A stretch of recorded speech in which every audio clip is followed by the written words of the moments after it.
manifesting and your self-identity, because what you believe you are, you will eventually become, good or bad. You create.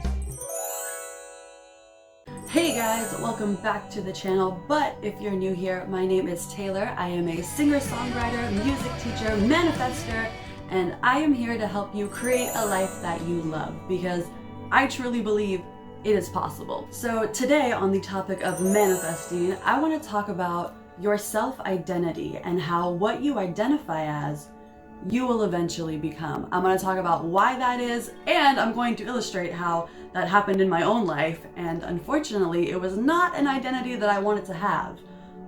But because I did have it, I then became it. We're going to talk about that. So first, why? Why does this work? Why is it that what you identify as, what you believe to be true about yourself, you will eventually see, you will eventually become that? Why is that? There's a few reasons why. Let's start with the example of if you believe that you are going to be unsuccessful, you truly believe that you are not meant for success, you will never be successful, that is not something within the realm of possibility for you. If that is an identity that you hold about yourself, that is going to affect how you think about yourself, how you think about life, how you think about the things in your life. That is going to affect your thoughts, everything in terms of your success. You're not going to think of in a positive way. You're not going to think, that is something I can do. You are immediately going to think, that is not something I can do, and you are going to stop yourself before you've even started, because you don't think it's possible for you. And since you identify as unsuccessful and you're having these thoughts that I am not going to be successful, the things I want are without of my reach, I am just meant for this 9-to-5 low-income job that I don't want to do, but that's all I can do because I'm meant to be unsuccessful. Those are the thoughts that you're going to be thinking if you identify that way. And then the emotions that you're feeling, you are always just going to feel down on your luck. Like, this is not the place for which someone like you can thrive. You are going to feel the emotions of success never being possible for you. And that is going to affect your action. You're not going to take action that you don't think is possible for you. You are going to stay in your comfortable little bubble, not reaching for the things that you have already deemed unattainable. So of course you can't attain them because you've already deemed them as unattainable. You've already written it off before you've allowed yourself to even start, because this is what you identify as, and that is affecting your thoughts, your emotions, your action, and eventually that is who you are. You are going to become someone that is unsuccessful because you didn't believe you were going to be successful. You thought in ways that confirmed that. You felt in ways that confirmed that. And then you took action in alignment with this identity that you likely don't want to have. So whatever it is you're bringing into your life, a lot of that is going to come down to what you already believe you are worthy and capable of, what you already believe to be true about yourself. If you already believe that to be true, whether or not it is going to become true for you.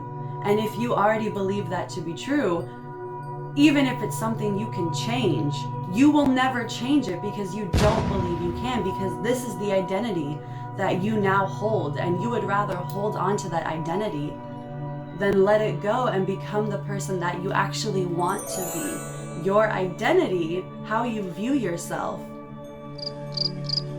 is everything. It's affecting what you're bringing into your life. It's affecting how you're going about your life. It's affecting the way you're showing up in life, and it's affecting the way that life is showing up for you.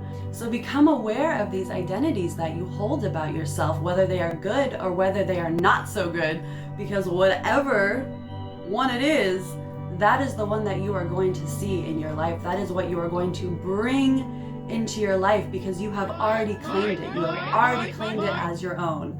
And the universe isn't going to fight you. It's like, all right, that's what you call forth in your life, so be it.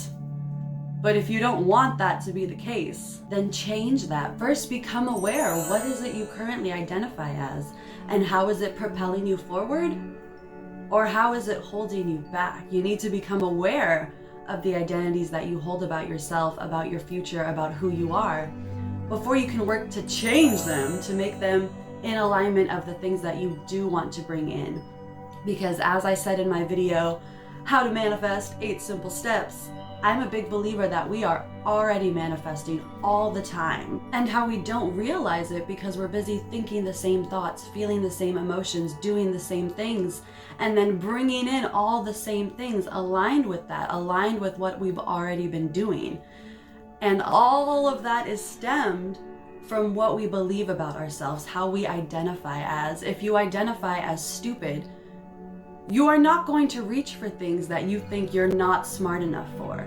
If you identify yourself as unlovable, you're not going to bring in the right person because you're not going to think thoughts that allow you to bring in that person. You're not going to feel the emotions that allow you to bring in that person. And you're not going to take the action that allow you to bring in that person because you don't believe you're deserving of them. You don't believe you are worthy of them. You have already written all this off before you've even taken the steps to get there because of how you identify as. And I want to share a story time of how a belief that I held about myself, an identity that I had clung to, an identity that I believed to be true, and since I believed it to be true, which, I mean, technically, it was a little true. But at the same time, because I had committed to that belief, I took it to a whole new level. Because I believed it to be true. So I thought in alignment with that. I acted in alignment with that. I felt the emotions in alignment with that I already believed to be true. And I became that more than I ever was before. So, growing up, I wasn't the...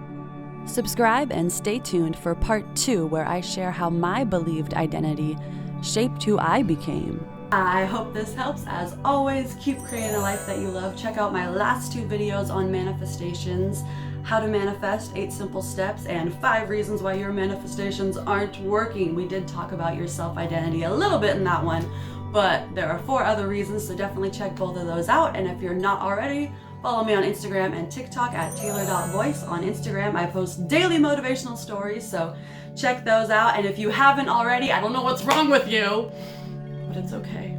I will live. Maybe. Check out my new single, Blame It on the Programming, with my band 𝗲𝗏. You can find it on Spotify, iTunes, Apple Music, all those platforms. Check it out. Links are down below. And I think that's it. So until next time, keep creating a life that you love because you deserve it. See you back in part 2. So, what was I about to say? I'm just gonna, I don't want to pause and then start again. Okay. Let's talk in the example of if you identify as, wait, what was my example going to be? I had one. It was there.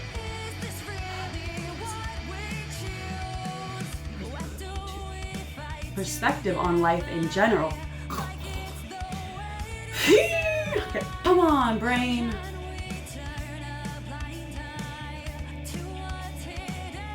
You can find it on Spotify, Apple. Oh God, I'm having such a hard time talking today.